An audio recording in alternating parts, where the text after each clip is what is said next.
Haidong! So in this video, we're going to be talking about the distance of stances and why they are the length that they are. So this particular video is not canonical with the Federation. However, with that, this also gives an explanation that you can at least try again for yourself. It's not going to contradict anything that the Federation is saying, but it's going to give you a little bit more insight as to maybe why these were developed to be the length that they are. Right, so the way I was taught Chianse back in the day, so if you're have your feet together, so you're going to move your right foot over the width of your foot, and you're going to move it up the length of your foot, and stay on the ball of your feet. So this was the original way that I was taught Chianse. There is another variation of it. They actually have that back heel tucked in so that everything is on a single line going this way. But for now, I'm going to keep everything a little bit more bold this way. So with this way, it's actually closer to martial science than it is to martial art. So this is really good for people who've never, either done martial arts before and they don't really know a good distance to be in a fighting stance. So this is a nice, easy way to do it. It's very just like, all right, like just do this, and you're done, right? So this is good for if you're new to instructing, if you're new to, first of all, this style. That's a nice way to just have a nice, even keel way of teaching the stance. So although this is a good way to introduce it to a beginner, again, I said it was martial science, not necessarily martial art, right? So this might work for you. This might be your walking stance, and you might be very happy in this stance. However, for me, I always tend to have a slightly larger, longer stance. I tend to do a lot more sparring, a lot more application. I like to engage my body a lot more. So I actually have a longer walking stance. So while we're on the old way of teaching things, right, let's also think about the teidose. I'm going to call it the long stance. I've also heard it many different ways. I'm going to call it the long stance. So teidose, right, so the way that I was taught is more or less like, all right, go into a decently deep stance, bend your knee until you can't really see your toes, and you're good, right? So there are many different variations of this stance. So if people are a lot more about presentations and demonstrations, you're going to see those really deep teidoses going like, right? If you're more, if you're less flexible, you might also be in something like this. I myself am actually coming around here. Again, this is going to be coming from a more sparring and application background as opposed to an aesthetic background. Obviously, this looks better, right? So obviously, if you're able to do this stuff and you're able to maneuver with it, more power to you. So let's talk about that non-canonical way of going into your walking stance. So this is not going to be the 1 foot over one, ball of your foot kind of thing. This is going to be more specified towards you. So this is going to be more tailored to you. So from here, I recommend first of all just being in a little bit more of a, so kind of feel yourself be comfortable, right? So this, for most people, is not a very stable stance, right? Although this is our chariot position, this is our tension position. Most people have have our feet about shoulder width, maybe a little bit longer if they're really uncomfortable. But for now, just kind of like have a natural kind of standing position here.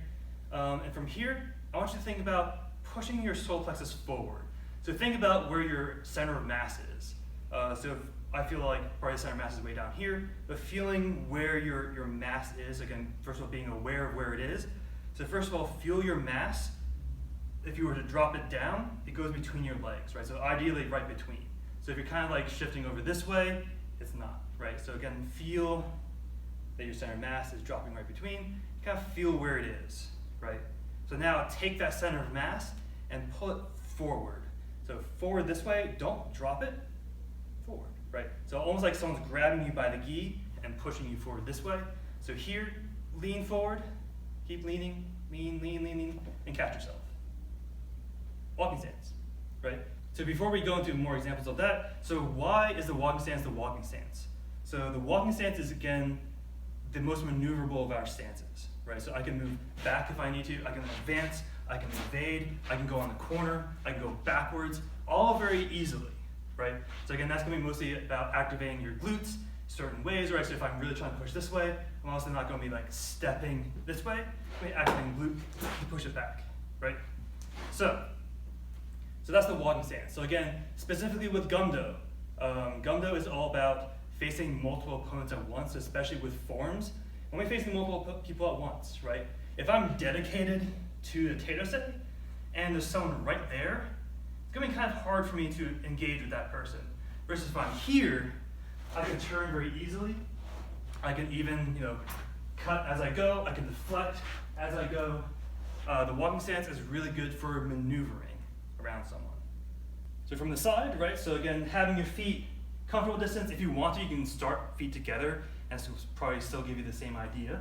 So from here, again, feel your center of mass. Feel the center of mass drop down to between your feet. Again, feel pushing forward, so this way. So don't lean forward this way, because you're going to have a really long stance. It's also not what was intended, right? So from here, have that center of mass, push it forward this way. So forward, forward, forward, forward, right? And this is going to be naturally where you're going to stop. So again, I tend to have very long stances. So if your master wants you to, again, fix that, have it a little bit closer, have your knee bent in or your ankle bent in, obviously do those things. But this is going to be my tailored walking stance. So obviously this is going to be a thing that you do many, many times, and you're going to take the median of all of that, right? So probably the first couple of times you're going to be like, and go forward this way. Probably not your walking stance, right? Or you might be just like, am I doing this right? Kind of thing. So versus like, all right, I kind of get the idea, right? So obviously I'm not going to count that. I'm not going to count this one. Like, all right, let me just kind of like feel like almost like I'm falling forward, chest bumping someone, forward, forward. So again, you're eventually going to kind of narrow it in back into your stance distance. So let's talk about that teirose. So if a walking stance was kind of like the minimal amount of distance I can move and still be really centered, right? So again, this is kind of what that's doing. That's the minimal amount. Again, and the person might be like, oh, if that's the minimum, what the maximum, right? So let's just say I'm going to push my whole weight forward. Again, the center of my mass going straight forward. Again, not dipping, going up would be weird, but going straight forward. There's maximum distance, right? So I'm refusing to step until I'm about to bail, right? So I'm pushing, done, right? So the teirose, at least according to this conception, is going to be your maximum distance that you can engage with someone without being compromised. So if I'm here, I'm going to have a hard time getting out. If I'm here, I can do more, right? I can still keep sliding in. Versus if you're just push forward, push, here, teirose, right? So now this is my maximum distance. So from here, I can do some thrusting. I can do some, block. If I'm my other foot forward, you probably see this a lot more, like with chochansei, right? So that is going to be your maximum distance to engage with someone. So a couple more examples from the side, right? So again, think about your center of mass, dropping down, feel push forward. Again, refuse to move until you're about to bail, right? Right? And done. So again, same thing, walking stance. First time you do it, you might be like, right? Or you might be like, you know what? I really want that long stance. I'm just gonna, pirate stomp all the way into here and hear your knee crack, which is always great. So this, again, aesthetically, pretty nice, right? So all right, this is a pretty looking stance. Fighting from it, kind of hard, right? So even if I'm in a deep teirose, I can still reach, but getting back up is going to be a problem. So again, practice this several different times. And again, play with the median of it, right? So you're going to have those weird deep teiros. You're going to have a few of the weird, skittish ones. Get a nice medium one and work with that. So one more non-canonical idea. So originally, when you probably first learned your stances, you probably learned the kimase, right? And from the kimase, you have your teirose, you have your bomse, you have your sodose, you have all those good stances. I'm actually going to switch it up a little bit. So again, this is non-canonical. Most likely your master's going to veto this one. But again, another way to think of it. So again, if we do that nice deep teirose, right? So this is my fighting stance. Okay, this is your distance now, right? So from here, I can shift into the other one. I can shift into kimase. I can again teirose. Sodose is just teirose for the dead leg, right? Here, Bomse, bomse. So now this is your distance, right? So if you're getting it from your teirose, this is your maximum movement distance. So from here, I can kick back a little bit more if I need to. As opposed to if I'm deeper, it'll be harder, right? So this is your teirose distance. I can kick back.